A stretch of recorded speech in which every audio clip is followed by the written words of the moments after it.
Mutlaka öğrenmemiz lazım. Bu kadın sana bir şey söylemeye gelecekti değil. Öyleydi. Fakat ne oluyor burada?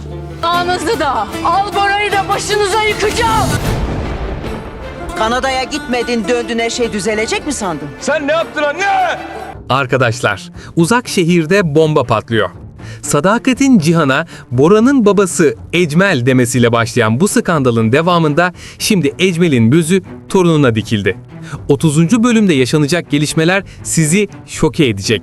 Bu videoda Ecmel'in asıl planını ve Deniz'i alma stratejisini çözümlüyoruz. Merhaba uzak şehir ailem, ben The Vibio ve bugün dizinin belki de en çarpıcı konusunu ele alıyoruz. Hapisten çıkan Ecmel'in özgürlüğün tadını çıkarırken Alboraların nefesini kesmeye yemin etmesi sadece başlangıçtı. Asıl bombayı 30. bölümde patlattı. Video sonuna kadar izleyin çünkü Ecmel'in gerçek planı sizi ürküten. Önce Ecmel'i yakından tanıyalım arkadaşlar. Azem'in kardeşi Ecmel, Fidan'la evli ve Şahin'le Zevri'nin babası. Hırstan gözü kör olmuş, güç ve iktidar düşkünü bir karakter. Ama işte burası önemli.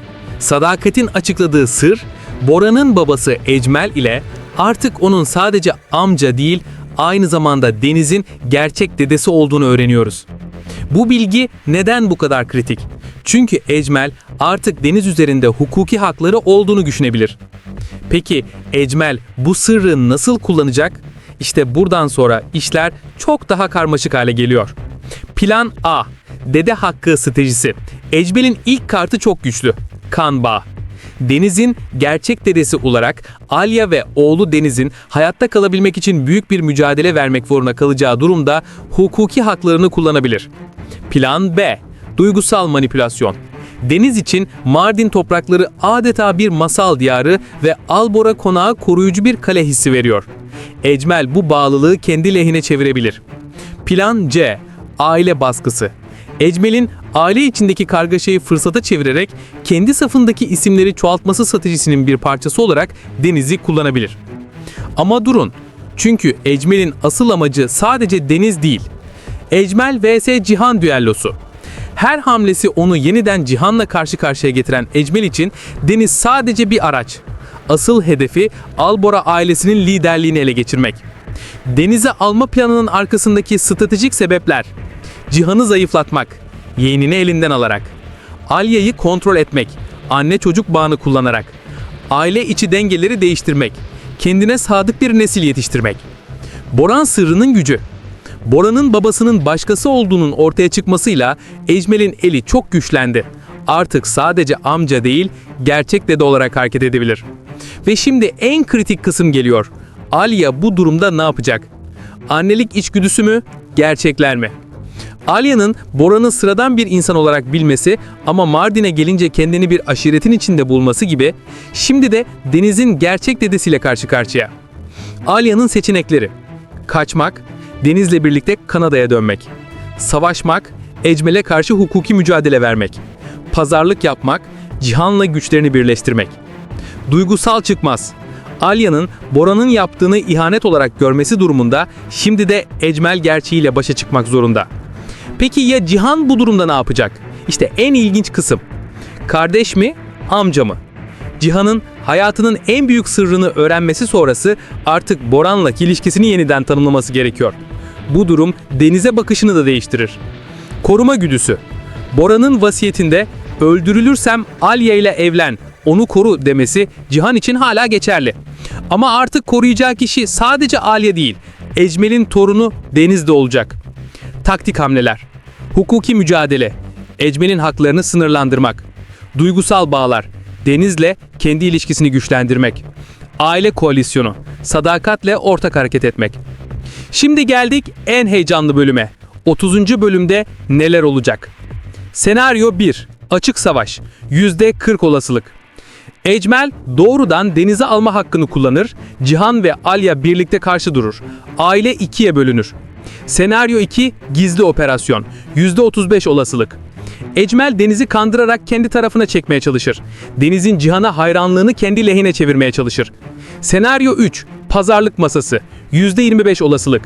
Ecmel, Deniz kartını Cihan'a karşı pazarlık unsuru olarak kullanır. Liderliği bana bırak, torunumu sana veririm der. Kritik anlar. Deniz'in gerçeği öğrenmesi, Alya'nın final kararı, Cihan'ın koruma refleksi, Sadakat'in taraf seçmesi. Ve şimdi en önemli soru geliyor. Bu savaşı kim kazanacak? Sonuç ve değerlendirme. 11-13 dakika. Güçlü taraflar analizi. Ecmel'in avantajları. Gerçek dede olmak, kan bağı. Hukuki haklar, Deniz'in masum yaşı. Aile içi kaos. Alya ve Cihan ikilisinin avantajları. Anne çocuk bağı, Bora'nın vasiyeti, mevcut yaşam düzeni, Deniz'in Cihan'a bağlılığı. Benim tahminlerim. Kısa vade 30. 32. bölümler.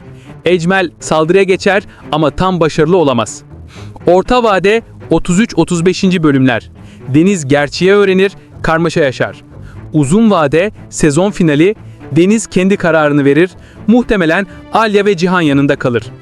Yan etkileri. Şahin'in pozisyonu değişir, Nare daha da sıkışır, Sadakat yeni stratejiler geliştirir, Baybars ailesi bu kaoslardan faydalanabilir. Bu hikayede en çok Deniz zarar görecek arkadaşlar. 5 yaşındaki bir çocuğun böyle ağır gerçeklerle yüzleşmesi. Düşünün, daha dün dede dediği Azem'in kardeşi Ecmel'in aslında gerçek dedesi olduğunu öğrenecek. Çocuk psikolojisi açısından bakarsak, Deniz için Mardin zaten bir masal diyarıydı. Albora konağı ona güvenli bir kale hissi veriyordu. Şimdi bu güvenlik duvarları yıkılıyor. Ecmel'in "ben senin gerçek dedem" demesi Deniz'in dünyasını alt üst edecek. Burası çok kritik. Uzak Şehir'in senaryosunda çocuk karakterleri genellikle çok akıllı yazılıyor. Deniz de muhtemelen bu durumu anlayacak ama travma yaşayacak. Arkadaşlar, bu tür aile sırları gerçek hayatta da çok yaşanıyor. Özellikle geleneksel ailelerde ailenin onuru adına saklanan sırlar bir anda ortaya çıkabiliyor. Türk dizilerinde de benzer durumlar görmüştük. Kurtlar Vadisi'nde Polat'ın gerçek kimliği, Ezil'de kardeşlik ilişkileri, Muhteşem Yüzyıl'da Mustafa'nın babası konusu. Uzak Şehir bu trendi sürdürüyor ama çok daha gerçekçi bir yaklaşımla. Şimdi çok önemli bir noktaya değinelim. Ecmel'in gerçekten hukuki hakları var mı? Türk Medeni Kanunu'na göre kan bağı en güçlü faktör ama çocuğun menfaati öncelikli. Anne baba hakları dede haklarından üstün. Çocuğun görüşü yaşına göre dikkate alınır. Ecmel'in cezaevi geçmişi de aleyhinde bir faktör ama dizi mantığında bunlar farklı işleyebilir tabi. Twitter'da #Deniz kalsın trendi gerçekten trend olmaya başladı. Seyirci yorumlarına bakarsak %65 Alya Cihan taraftarı. Deniz annesi yanında kalmalı. %25 Ecmel'e anlayış. Gerçekte de sonuçta. %10 kararsız. Çocuğun kararına bırakılmalı. Instagram'da @uzakşehir dizi hesabının son paylaşımı 2,5 milyon görüntülenme aldı. Bu rakamlar gösteriyor ki konu gerçekten çok ilgi çekiyor. En beğenilen yorumlar. Müfit Kayacan muhteşem oynuyor ama Ecmel çok kötü. Deniz Cihan amcasını çok seviyor, ayrılmasın. Alya zaten çok çekti, bir de bu olmasın. En kuvvetli ihtimalim, Ecmel geçici olarak Deniz'i elde eder ama çocuğun mutsuzluğu gözlerini açar. Neden bu senaryoya inanıyorum? Drama açısından geçici ayrılık daha etkili. Karakter gelişimi Ecmel'in insani yanını gösterir. Seyirci beklentisi mutlu son isteniyor. Dizi sürekliliği kalıcı ayrılık diziye zarar verir. Bu değişim dizinin 2. sezonuna damgasını vuracak. Tahminlerim. Kısa vade 30. 33. bölümler. Yoğun Ecmel Cihan savaşı, Alya'nın annelik mücadelesi, Deniz'in karmaşası.